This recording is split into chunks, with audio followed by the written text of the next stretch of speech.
Nesse vídeo eu vou mostrar como alguns efeitos de jogos realmente funcionam usando a Godot.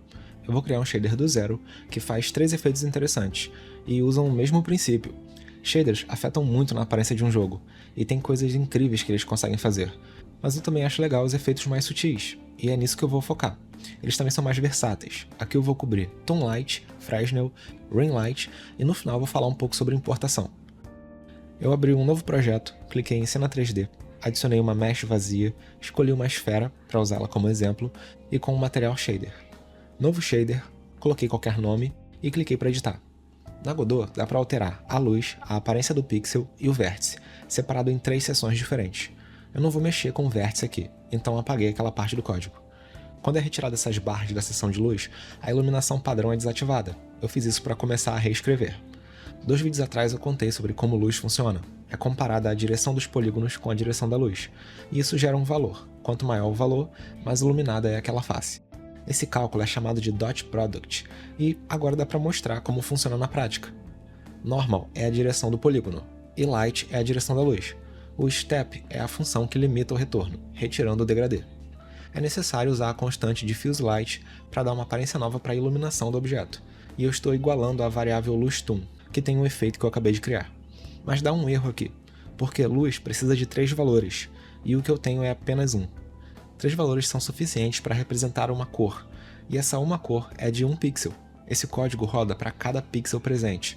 A mesma coisa acontece na seção Fragment, só que aqui é em específico referente à luz. Para resolver o erro, dá para multiplicar o resultado da LuzTone por uma cor branca. Isso transforma um valor em 3. Usei branco como exemplo, mas substituí pela cor da luz da cena, com a constante Light Color. O que aconteceu até agora foi a comparação da direção do polígono com a direção da luz, o que gera um valor que é tipo o quão claro aquele pixel está, e isso é feito para cada pixel. Mas não é uma cor, é um fator. O resultado era para ser um degradê, mas a função Step transforma em 0 ou 1, 0 iluminação ou luz total. E aí sim multiplicamos por uma cor, tipo a lâmpada. Se a cor é amarela, 1 como resultado não altera nada, retornando a mesma cor. No pixel que o resultado é 0, a multiplicação retorna 3 valores 0, que é a cor preta. Tem como reduzir a intensidade da luz multiplicando por um valor menor, e também dá para trocar o limite de luz que criamos antes. Mas é complicado mexer no código dessa forma, principalmente depois de adicionar mais valores. Então eu criei variáveis que podem ser alteradas fora do código, só para deixar mais organizado. Isso precisa ser feito fora das funções, com esse uniforme escrito antes, e esse hit range indica valores mínimo e máximo. Agora aparece esse parâmetro nesse menu da direita, e alterando ele, a intensidade segue. Eu fiz a mesma coisa para o tamanho da luz, e aqui 0 não foi o suficiente. O Dot Product, na verdade, retorna de -1 até +1, então eu ajustei no código. Um detalhe rápido, é que estamos dizendo que a luz vai ser igual a esse efeito que acabamos de escrever. E se outras alterações aconteceram antes, elas serão desfeitas. Então o correto aqui seria repetir diffuse depois do sinal de igual, para dizer que a luz vai ser agora o que ela era antes, adicionado com os novos efeitos. E isso é a mesma coisa que só colocar o sinal de mais antes do igual, são só formas diferentes de escrever. O parâmetro do tamanho da luz estava invertido. Eu resolvi isso simplesmente invertendo mais uma vez no momento que eu usei. Agora um valor maior gera uma área iluminada maior. Daqui para frente eu vou só ignorar a luz, porque é hora de mexer com Fragment. Albedo recebe a cor que o objeto vai ter. E uma cor, como eu disse antes, pode ser representada com 3 valores. E é isso que eu fiz aqui. Mas é bem chato acertar a cor via código assim. Então também vou criar um parâmetro externo. E esse é o padrão de escrita para aparecer uma caixa de seleção de cor nos parâmetros. Agora eu vou fazer algo bem parecido com a luz que eu criei, que é um efeito chamado Fresnel. Ele é tipo uma luz em volta do objeto, que ajuda a destacar a forma e é muito usado em qualquer tipo de jogo. Funciona muito parecido com o alinhamento dos polígonos com a luz, só que substituindo a luz pela nossa visão e invertendo o resultado. Então essa primeira linha é comparável com a constante Light que eu usei na luz. Fresnel, como eu disse, é mais uma vez o Dot Product, da normal, que é a direção do polígono, e dessa vez comparando com a nossa visão. O resultado vai ser usado na variável Emission, emissão, que é basicamente dedicada para brilho, tipo emissão de luz, e ela fica nessa seção Fragment porque é uma luz vinda do próprio objeto, não da iluminação da cena. Erro idêntico ao de antes aqui, espera 3 valores para a cor, para dar para cada pixel, mas só temos 1, então é só multiplicar por uma cor. Aí eu reutilizei a cor da base por enquanto. Agora é só inverter o Dot Product para poder ter o efeito Fresnel. já dá para ver o efeito, mas está escuro. Isso acontece porque, igual antes na seção de luz, tem valores negativos retornando aqui. Então eu coloquei o inverso do resultado subtraindo de 1. É a mesma coisa que só somar 1 no final. Agora sim, parece realmente o inverso. O que aconteceu nessa parte foi a comparação da direção do polígono com a nossa visão, o que gera um valor que é tipo o quanto o polígono não está de frente pra gente, por isso eu inverti o dot product. E depois é só multiplicar uma cor por esse valor para ter o brilho do Fresnel. O próximo ajuste é trocar esse degradê suave. Dá para fazer isso continuando alterando esse mesmo resultado. A opção que funcionou muito bem foi potência.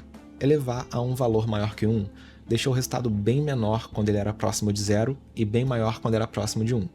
E empurrou o efeito Fresnel para os cantos e é bem o que eu queria. Dei uma cor própria para Fresnel, separada de cor base, e coloquei como parâmetro fora do código. Hora de fazer o terceiro efeito usando a mesma lógica. Esse é o Ring Light. E começa idêntico ao Fresnel, só que sem a potência. E por enquanto eu vou deixar o código do Fresnel comentado, tipo desativado. O Ring Light é um Fresnel só que sem um degradê suave para o meio, e dá para limitar o degradê com a função Step, igual que eu usei para tirar o degradê natural da luz. E esse valor aqui altera a espessura. Tem como usar Smooth Step em vez de Step, para criar uma transição mais suave.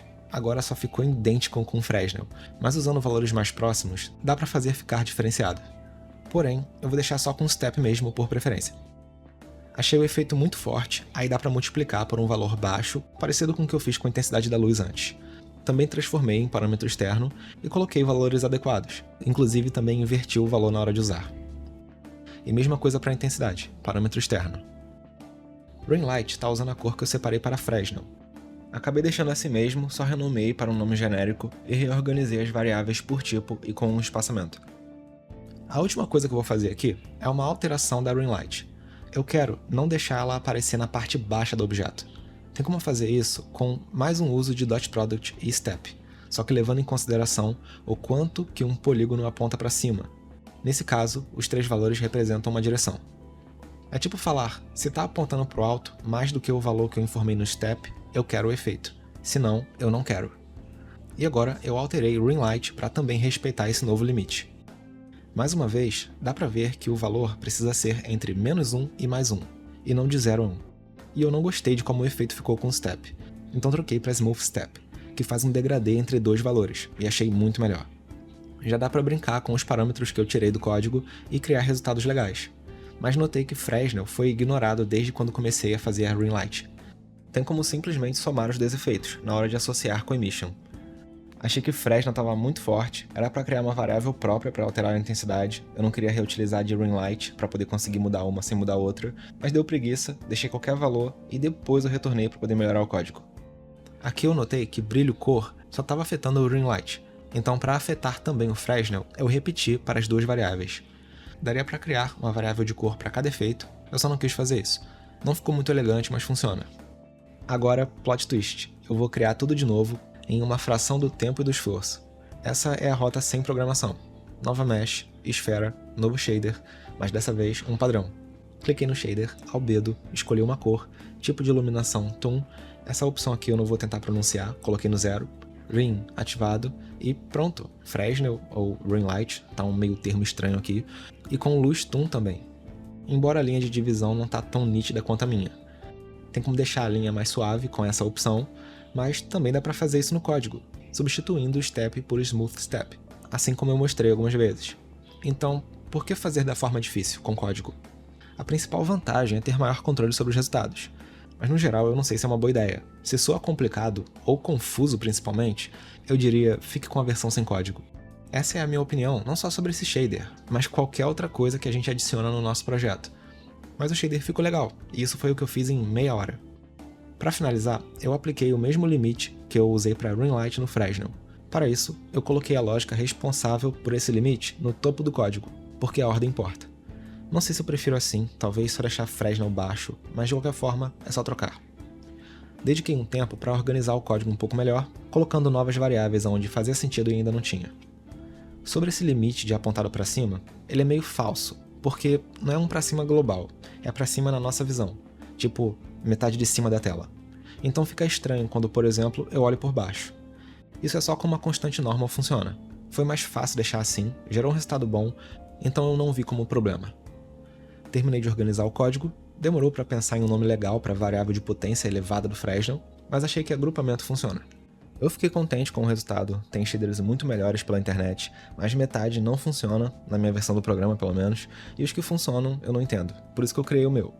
Rainlight e Fresnel não reagem com a luz, eu achei mais simples assim, e às vezes é como usam, tipo Fresnel vermelho para representar inimigos, sem nenhuma relação com iluminação.